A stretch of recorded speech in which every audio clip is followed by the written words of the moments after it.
दोस्तों, स्वागत करते हैं आप सबका अपने YouTube channel Mithila law study में। दोस्तों, हम लोग हिस्ट्री पढ़ रहे थे। हिस्ट्री में हम लोगों ने रजिया सुल्तान वो उसके बाद जो महत्वपूर्ण जो छोटे मोटे शासक हुए उनके बारे में चर्चा की थी। आज का जो हमारा लेक्चर है वो गयासुद्दीन बलबन पर है। तो चलिए दोस्तों शुरू करते हैं। सबसे पहले हमें ये जानना होगा गयासुद्दीन बलबन के बारे में जानने से पहले कि किस प्रकार से गयासुद्दीन बलबन ने राजनीतिक में अपना पांव पसारा।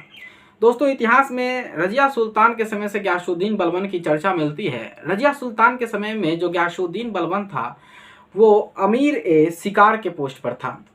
बहराम शाह के समय में वो अमीर ए आखुड़ बना और अलाउद्दीन मसूद शाह के समय में वो अमीर ए हाजी बना और नासिरुद्दीन के समय में वो नायब ए ममालिक के पोस्ट पर, नायब ए मुमलिका जिसे नायब ए ममालिक भी कहते हैं, उस पोस्ट पर नियुक्त हुआ। इस प्रकार से सबसे महत्वपूर्ण ओहदा प्राप्त किया उसने नासिरुद्दीन का। हमने बताया भी था आप लोगों को कि जो नासिरुद्दीन था ये गयासुद्दीन बलबन का दामाद था।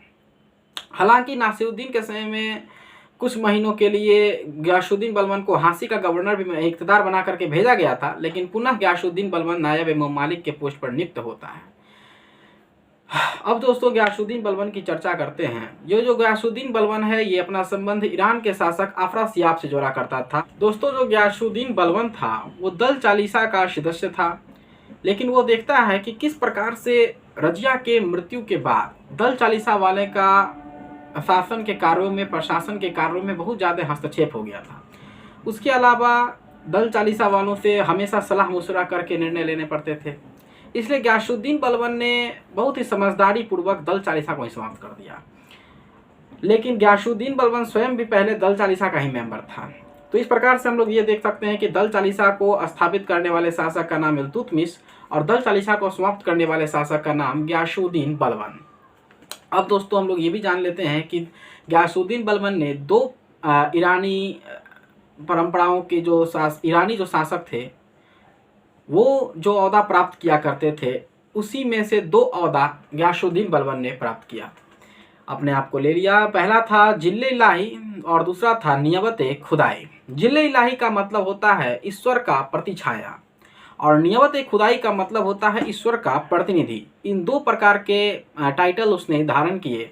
इसके अलावा उसने ईरानी त्यौहार नौरोज का त्यौहार, जो ईरानी नववर्ष है, ईरान में जो नववर्ष होते हैं उसे नौरोज कहते हैं, नौरोज का त्यौहार मनाना शुरू कर दिया। क्योंकि हमने पहले ही बताया कि अपना संबंध अफरासियाब से जोड़ा करता था जो ईरानी शासक हुआ करते थे। उसके अलावा इसने अपने दरबार में हंसी मजाक पर रोक लगा दिया। दरबार में बोला कि भाई दरबार में एकदम माहौल होना चाहिए, दरबार वाला कोई हंसी मजाक नहीं होगा। उसके अलावा इसने दरबार में दो प्रकार के प्रथाओं को लागू किया। एक था सिजदा और दूसरा था पेबोस। ये भी ईरानी प्रथाएं थी। सिजदा का मतलब होता है कि जब शासक दरबार में एंट्री मारेंगे तो उन्हें झुक करके, एकदम इस तरह से झुक करके सलाम करना। और दूसरा हमारा पेबोश की प्रथा दूसरा चालू कर दिया। पेबोश का मतलब होता है कि शासक के पैरों को चूमने की प्रथा। इसके अलावा दोस्तों, मान लीजिए कि अगर आम जनता में या फिर खौफ लाना है तो बड़े बड़े मस्टंडे लेके घूमने पड़ते हैं। तो इसने क्या किया कि अफ्रीका के जो अंगरक्षक थे उसे अपने बॉडीगार्ड में रखा। ये अपने साथ अफ्रीका के अंगरक्षकों को रखा करता था। गयासुद्दीन बलबन ने रक्त और लौह की नीति का अनुसरण किया। रक्त और लौह की नीति का मतलब ये होता है कि विद्रोहियों के प्रति बहुत ही कठोर नीति का पालन किया। इसका एक एग्जाम्पल मिलता है दोस्तों रक्त और लौह की नीति का। जब बंगाल में जो इक़्तिदार थे वो थे तुगरिन खान।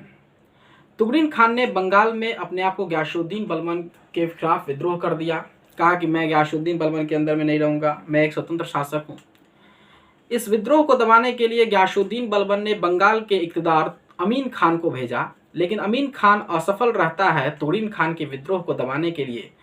तब गयासुद्दीन बलबन अवध जाता है। अवध में अमीन खान की हत्या करता है। अमीन खान के धड़ को अयोध्या के प्रवेश द्वार पर लटकवा देता है। ये उसके बाद में मलिक मुकद्दर ने बंगाल के जो विद्रोह था उसे दबाया। दोस्तों, गयासुद्दीन बलबन ने सेना के लिए एक पृथक विभाग की स्थापना की। सेना के लिए जो पृथक विभाग की स्थापना की उसका नाम था दीवान ए अर्ज। सेना के लिए उसने दीवान ए अर्ज तथा गुप्तचर विभाग स्थापित किया जिसे दीवान ए बरीद कहते हैं। ग्यासुद्दीन बलबन के बाद दोस्तों गुलाम वंश में कोई भी ऐसा महत्वपूर्ण शासक नहीं हुआ। क्यूमार्स जो था वो गुलाम वंश का अंतिम शासक होगा, जिसकी चर्चा हम लोग अगले सेगमेंट में करेंगे। तो दोस्तों यहीं तक आज हम लोगों का ये जो लेक्चर है रहा, ग्यासुद्दीन बलबन के बारे में हमने आपको जानकारी दे दी। तो चलिए दोस्तों, इसी तरह मिथिला लॉ स्टडी के साथ बने रहिए और शेयर कीजिए, सब्सक्राइब कीजिए, लाइक कीजिए दोस्तों।